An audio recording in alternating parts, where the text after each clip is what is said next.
Ladies and gentlemen, thinking and writing are quintessentially solitary endeavors. In that plenitude of solitude that the learned mind can bring, where one reflects on things that people living unexamined lives pass by with unseeing eyes. I reflect on the city. The city and how we see it, how we experience it, and how we relate to it. We look at the city as a whole, or do we? We recall individual parts of the city, for the experiential reality is that you are in one part of the city at a time. And the different parts of the city vary enormously in character and disposition. At each of these parts, we invariably have this sense of place, this sense of unique three-dimensional space populated by people who bring it to life.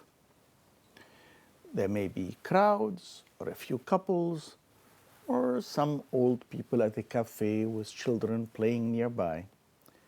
People are doing something. Their activities provide not only character, but also pace. Languorous, brisk, or restful. That pace of activity also provides the fourth dimension of time. Yet, many architects are determined to look only at the three dimensions of the buildings: the volume and the facade, the void and the solid, the aesthetics of the composition, the experience of going through the spaces one after another. For architecture is not just to be looked at, but it must be experienced. But architects have the professional curiosity to admire the craft of putting a building together, and are sometimes impatient with the crowds that impede the admiration of the building as object, and somehow should get out of the way. Photographers, however, usually are interested in people. They take close-ups of expressions or compositions of people in particular spaces to capture that sense of place. A frozen moment that lives on forever by the power of the lens. Here, the buildings are the backdrop for the people. They are the context. Now, images of the city that we carry in our minds and memories are either the result of our own experiences or the magic of the photographer, whether still or video. Iconic buildings and structures, or natural compositions and unique spaces have come to define cities. Unique natural compositions include, most famously, Sugarloaf in Rio de Janeiro. For structures and buildings, think only of the Eiffel Tower, the Empire State Building, the Golden Gate Bridge, the Sydney Opera House, the Guggenheim Museum, or the Biblioteca Alexandrina here in Alexandria. Other iconic buildings can actually symbolize both the march of time and an entire civilization. Think of the pyramids or the Acropolis. But most buildings relate to cities. Unique spaces also identify particular cities, from the busy souks of Marrakesh to the Champs-Élysées in Paris, to the mall in Washington, D.C., space used and abused by people defines the city and its stereotyped character as much as its iconic buildings. Sometimes we have the joy of watching a city entire, either through the marvel of technology and aerial photography, or by the gift of nature that allows us a promontory from which to view the urban complex. Think of the geometry of Paris from the air, or the view of an Italian hill town. But the city is more than that. It is evoked in our mind just by the mention of its name, evoked as a jumble of images seen in a multifaceted composition of broken mirrors, a collage of images that contrasts residential quarters with busy commerce. The quiet spaces and the busy, nervous, and vibrant realities of a living organism. The sounds, the smells, the noise, the din, the life, memories of lived experiences or vicariously experienced through myriad films. Who can distinguish between the partial images we have of New York or Paris or London, what is from lived experience, and what is from the ambience created by dozens, if not hundreds, of movies, television, and magazine pictures, or induced from reading powerful writing in literary works or news reporting? How do we distinguish between what we created from the selective recall of our own experiences and what we created through our interactions with what authors and creative artists have produced? All of that is embedded in our memory. That complex, partially integrated collective view is more akin to a text than a single image or a group of images. A text that describes a whole of mirrors, a complex interaction of images, memories, and emotions with the ambiguity of language, and that becomes a whole that is more than a sum of its component images. But it is still a text that is created by these individual images, just as a sentence is created of individual letters and words. We carry that text with its inconsistencies and its contradictions, its ambiguities, and its changing composition in our minds. That text, different for each of us, different for each city, also provides context for the way we experience the city through our next contact with it. Daily existence or widely spaced visits. The text becomes the context for the new. Then the text is amended by the incorporation of the new. Enriched, for the loom of the text is not just 3 dimensions of space, it is also the 4th dimension of time. Time lived, time experienced, time remembered, punctuated by memorable events or blurring into a background of colors and sounds. But the text also involves the human interactions we have had in a city and which we associate with that city. I do not mean the specific events that have marked our life and that we remember vividly with the location a mere backdrop for that event.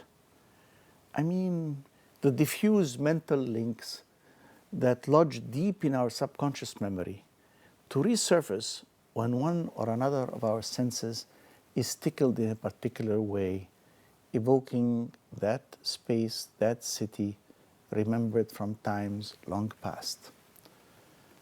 The senses we associate with experiences, the smells of the beach and the suntan lotion on lithe young bodies, the sound of waves, or the popular tunes that accompany the dance, mixed with the whiff of perfume and the soft touch of a partner.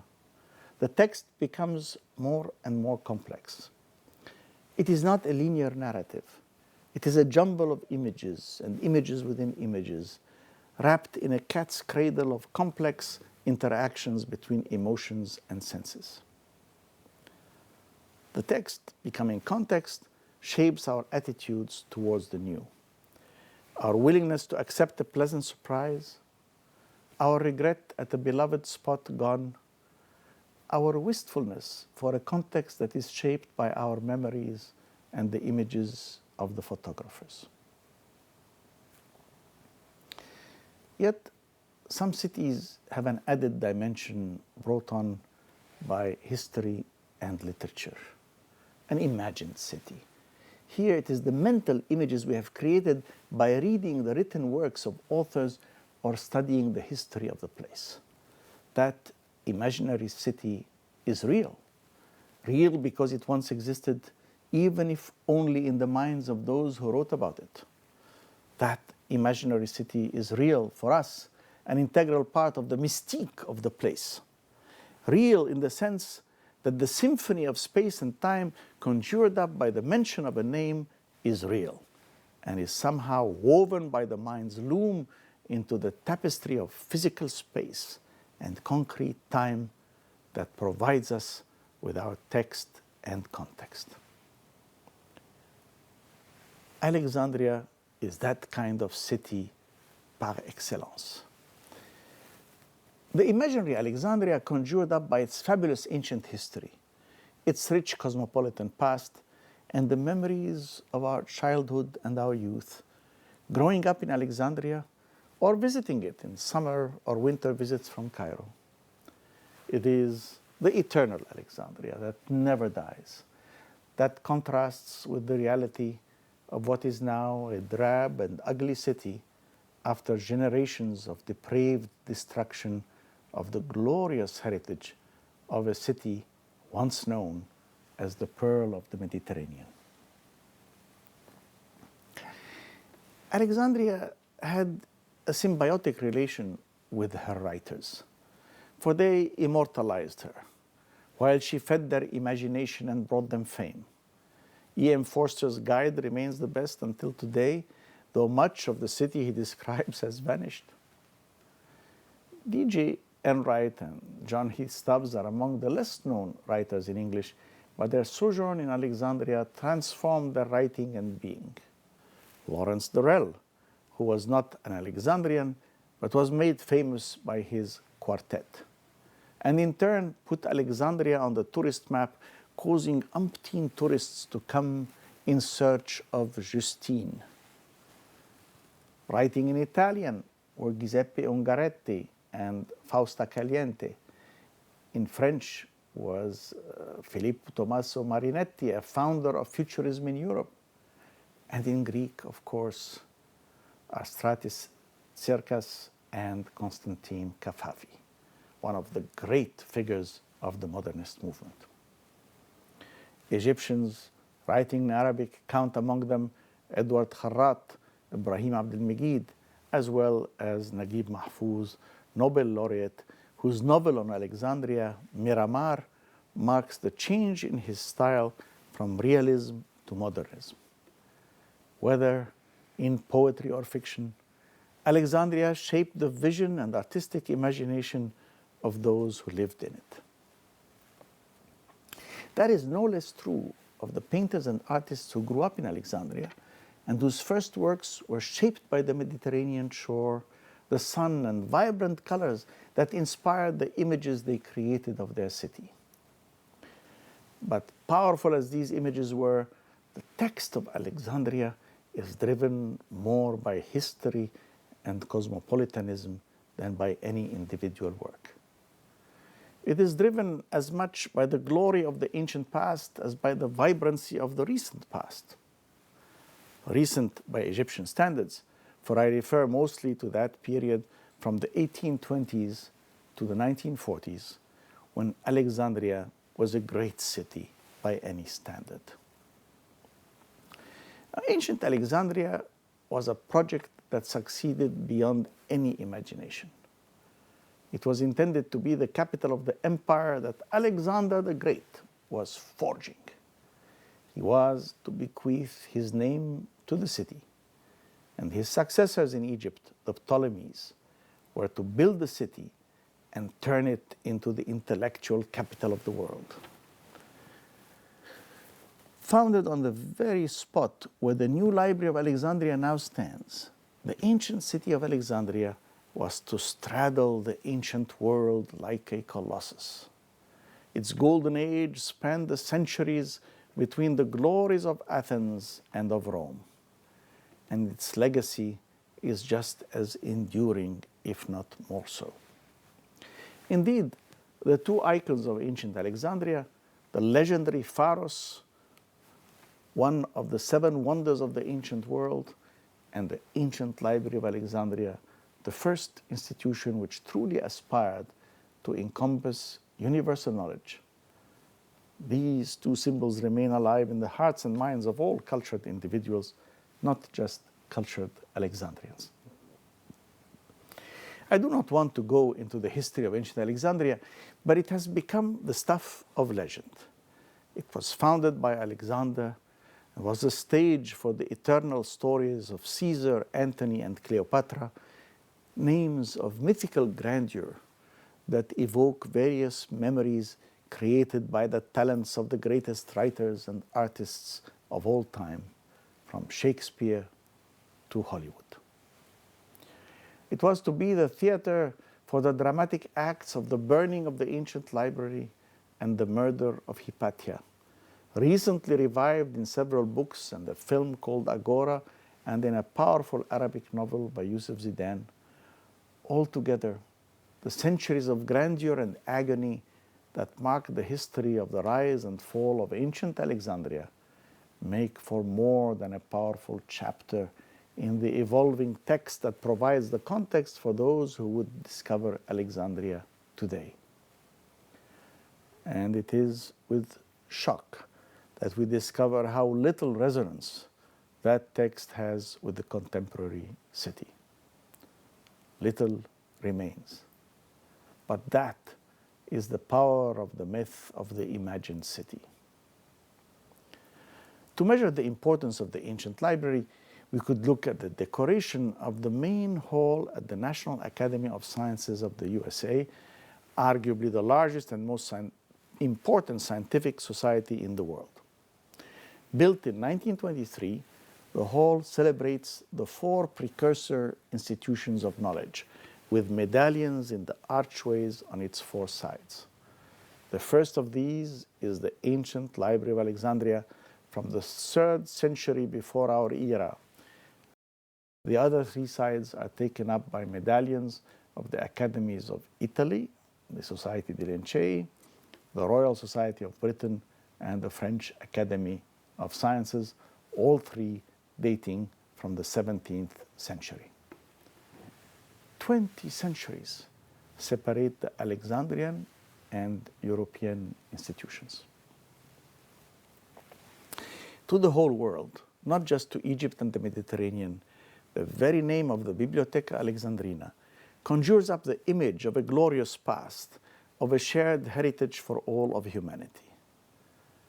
The ancient library, initially part of a temple to the Muses, gathered an incredible community of scholars, which mapped the heavens, organized the calendar, established the foundations of science, and pushed the boundaries of our knowledge. They opened up the cultures of the world and established a true dialogue of civilizations.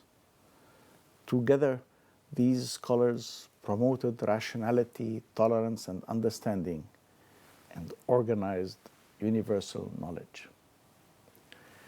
For over 6 centuries, the ancient Library of Alexandria epitomized the zenith of learning. The last 3 centuries were a period of relative decline, punctuated by disasters that resulted in its total disappearance by the beginning of the 5th century of our era. But the memory of the ancient Library of Alexandria lived on. It continued to inspire scholars and humanists everywhere. And in Alexandria, the dim memory of the ancient past was brought to vivid life by the rebirth of the Bibliotheca Alexandrina, the iconic building of the contemporary library in contemporary Alexandria, almost on the same spot where the ancient library had once stood. The text of Alexandria's historical narrative would then add another glorious chapter: the birth of Christianity in Africa. For it is from Alexandria that the ministry of St. Mark would spread. The early Christians would suffer the terrible persecution of the Romans. And despite that, the early church fathers would go on to found the oldest church and the oldest monasteries in the world. And after Constantine ended the persecutions, Christianity would flourish in Egypt and from there spread to all of Africa. But the ancient Library of Alexandria, which had dazzled the world for centuries and made Alexandria the radiant city of knowledge, the beacon of science was no more. The immensity of the loss humanity suffered by the destruction of the ancient library is beyond measure. It was the end of an era. The so-called Dark Ages had begun. The sun was setting on the erstwhile intellectual capital of the world. Alexandria would live again in the Middle Ages as part of the great and golden age of Muslim civilization, whose legacy is still with us by the many mosques of Sufis and scholars that punctuate the landscape of the modern city. Sidi Bishr, Sidi el-Bursi Abu al-Abbas are names that mark the contemporary city and hark back to earlier days. But the Muslim heritage and the entire Middle Ages do not live in the evolving text of the city, even if they live in the minds of many of its current inhabitants. And the great fort built on the orders of Sultan Qaitbay in 1477 stands guard where the great Pharos once stood, as countless mosques dot the urban landscape of the Turkish city built in the last several centuries. The Muslim heritage of Alexandria is not sufficiently glorified by literature or art.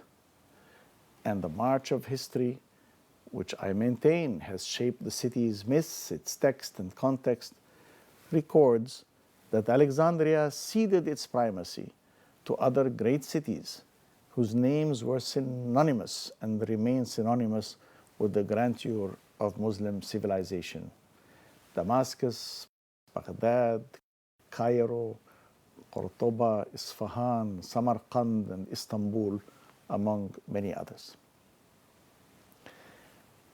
A different Alexandria was to regain in place in popular consciousness and on the world stage, again in the recent past. For if Alexandria was not at the center of learning and knowledge in the Middle Ages, it certainly was to revive and acquire an important position in the 19th century. As Egypt started its drive towards modernization, under the dynamic leadership of Muhammad Ali Pasha, Alexandria became the most modern cosmopolitan city in Egypt. And it acquired that status thanks to countless foreign communities. It became the intellectual capital of Egypt for many decades, seeing the birth of cinema and theater, of many newspapers and literary journals in many languages. It inspired artists and poets. It was that magical Alexandria that Kafafi and Ungaretti would call home, and about whom visiting artists from Ukrainka to Durrell would write eloquently. The modern Alexandria, lasting from the 1820s to the 1940s, would define for many the quintessential cosmopolitan city. Communities of Greeks, Syrians, Italians, French, British, Armenians, Turks, and Arabs coexisted, and all were considered Egyptians. Christians, Muslims, and Jews intermingled. We would lunch together at the Syrian club and dine together in the Greek club. They had a multiplicity of newspapers and produced novels, plays, and films in multiple languages. The mosaic of diverse cultures was overlain by social networks that crisscrossed many political movements and parties. The foreigners of Alexandria organized themselves into communities, each one electing its own president and providing for its members with schools, hospitals, clubs, houses of prayer, charity organizations, and newspapers. This system led to the unique experiment of Alexandrian cosmopolitanism. Under the unifying Egyptian flag, there existed a microcosm of the world. People of all races and denominations lived in one city, each speaking his language, celebrating their own feasts and observing their own rituals. Yet they all lived together as one people. Now, their identities did not dissolve in a melting pot, nor did they live in isolated self-imposed ghettos. They kept their languages and traditions, but shared the common spaces of the city and its activities. They intermarried, they shared each other's feasts, and spoke each other's languages. Each was an Italian, Greek, Egyptian, Armenian, or Jew, but all were Alexandrians. Alexandria was an exciting, vibrant place to be. It inspired artists of all types and generated an important body of literature. Today, that Alexandrian cosmopolitanism has been lost. For the city, it was to remain a chapter in the text of Alexandria's unique character, an image of the city as a stellar example of such tolerance and diversity, of the marriage of Eastern and Western cultures that was celebrated in prose and poetry and shames us who have to cope with the intolerance and bigotry that pervades societies today. Yet, that recent past is also part of the myth of Alexandria. For even I, who am now in the autumn of my life, cannot remember any of it except through stories of parents and grandparents. Today, over half the population is under 25 years of age and have no memory of any of the formative events that serve as markers of my life, where vivid memories start with the 1950s, and Alexandria was then largely a place where the Cairenes came to spend their summers by the sea. True, the beauty of the city is very much present in these memories of the 1950s and even into the early 1960s, when Egypt would take a turn towards state-sponsored socialism, banning much of private initiative and centralizing all decisions in the hand of government, building a powerful centralized state with its intrusive bureaucracy backed by its repressive machinery. From there, the long slide into ugliness and indifference would start. Socialist government-sponsored building was inevitably drab and ugly. It failed to honor the past or to allow the quirky individuality and variety that private endeavors created. It failed to provide the social justice or the significant improvements that the poor sought. As with a centralized bureaucracy, the citizen was gradually stripped of his or her role in the city. The city as agora, as a space of freedom of expression, was stifled. The city as construct of a social order and a vibrant living organism was asphyxiated by the bureaucracy. The inevitable growing bureaucracy with its alienation, its inefficiencies, its petty criminality, and its negligence.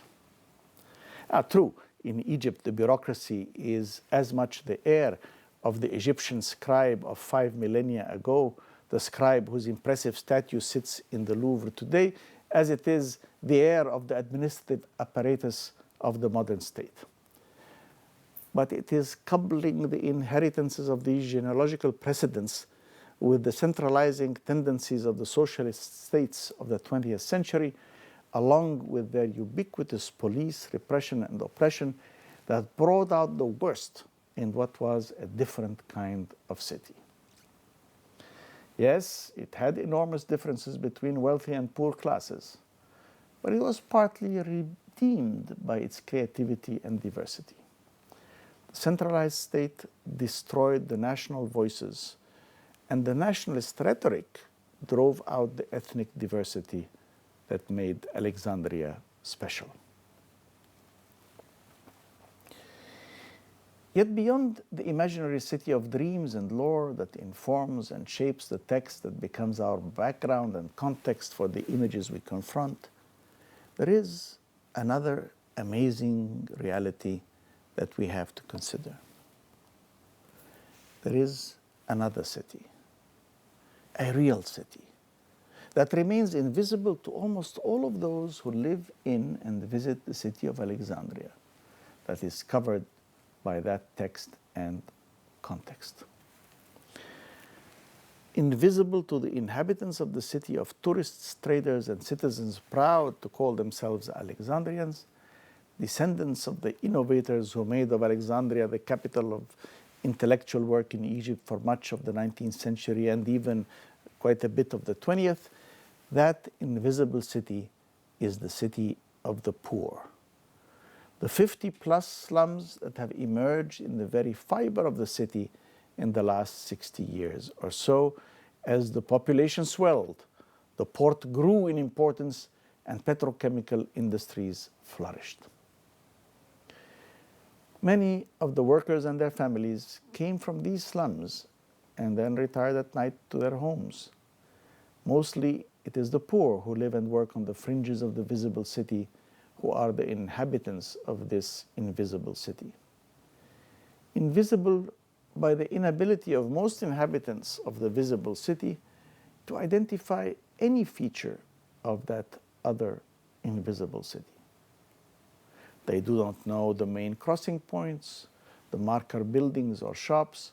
They do not go there, and as a result, they know of its existence and intellectually accept that it is there, but allow it to remain in some sort of a hazy background where the features are not apparent.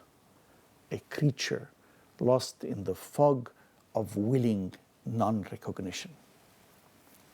The two cities live cheek by jowl, but almost never formally meet. The poor, when they come into the city of books and trade, are there almost at a sufferance. Few wonder where they came from and where they go. If you ask someone, that person who cleans your windshield at the traffic light or who tries to sell you a pack of paper handkerchief, have you ever wondered where they come from? Where they go to at the end of the day when they retire? Out there is the best most of us could do with the tug of conscience imposed by the recognition of how unsatisfactory that answer is. It is difficult to think about these realities and hark back to the Alexandria that once was or that we would wish her to be. But as I stated at the outset, we all hold images of the city and read the text of the city as a collage of images, an interplay of mirrors and windows in which we see ourselves and see others. In fact, the mirrors and windows do more than define the city or the narrative text we take as context for the new. People in every society are captured and defined by these mirrors and windows fashioned by intellectuals, artists, the media, and the politicians. They define the relationships between the society and the rest of the world. They also define the relationships between the different parts of the society in a single country. Even if they choose to turn away from looking at themselves in those mirrors that show them in an unflattering light, they cannot resist the windows. Even, or maybe especially, those within our own society. Those on the inside want to look out, while those on the outside want to look in. For all their transparency, windows both separate and attract. For we truly want to see the options we refuse to pursue or those that we're not allowed to pursue. We want to know what lies on the other side of the door we never opened. The many links between the physical, the social, and the economic combine to create a powerful composite image of the city. It is always an incomplete image, blurred around the edges, with dark shadows that keep the mythical protrusions apparent while unsavory reality lurks in the penumbra, barely visible in the shadows.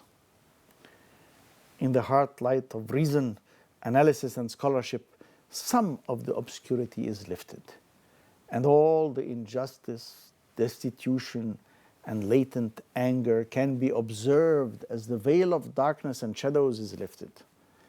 But that effort simply reminds us of additional dimensions of that which we call our city. it does not become itself the text, nor do these fleeting images replace the multifaceted image we compose with our mirrors and our memories any more than an occasional visit to the slums will suddenly make the invisible city visible and incorporate it into the texture of the mental text which provides us with our context for viewing the city we know and love. The veil of the powerful shadows is seldom penetrated by the light of analysis because that analysis, consciously and subconsciously, weaves into the texture of the images we see reflected in the mirrors we have created and the evolving text and context of the city as we see it.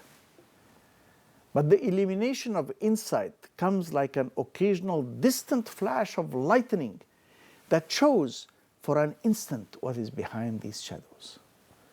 Such flashes of lightning occurred when the elections of 2010 gave the ruling party a monopoly in parliament, when the arrogance of the state policing apparatus and the concomitant alienation of the people reached new heights, while our rulers remained insulated and cut off from the pulse of the city.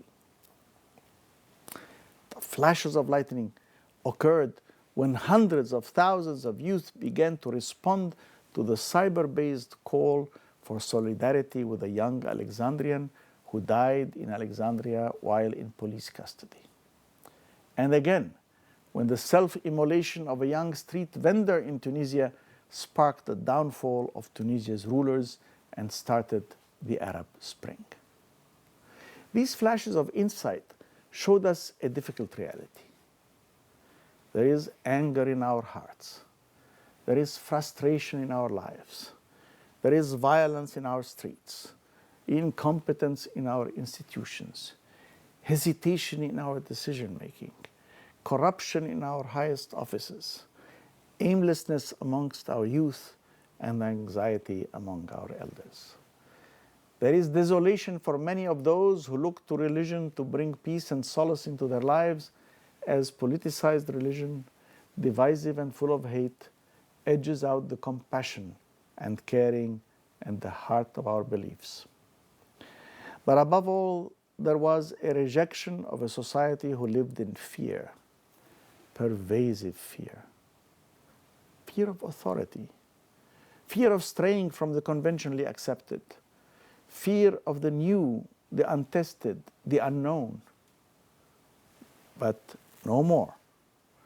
For now the people were no longer afraid. They refused to be afraid and reappropriated power from those who had so long wielded it. The streets filled with people, people who had been banished from the agora of old, and there was no more aeropagus on which they could speak with freedom and impunity. The streets became the agora, and the people reappropriated the space of freedom of the aeropagus, and their cries became a contemporary aeropagitica for a new order, a new form of expression. And in an exulting moment, youthful demonstrators surrounded the Library of Alexandria with a human chain, and not a stone was thrown at it, while 10 blocks away, the government house was totally destroyed. They wrapped the library, their agora, their aeropagus, in a large national flag. They painted it as the fourth pyramid on a spontaneous mural. But change, real change, does not come easily.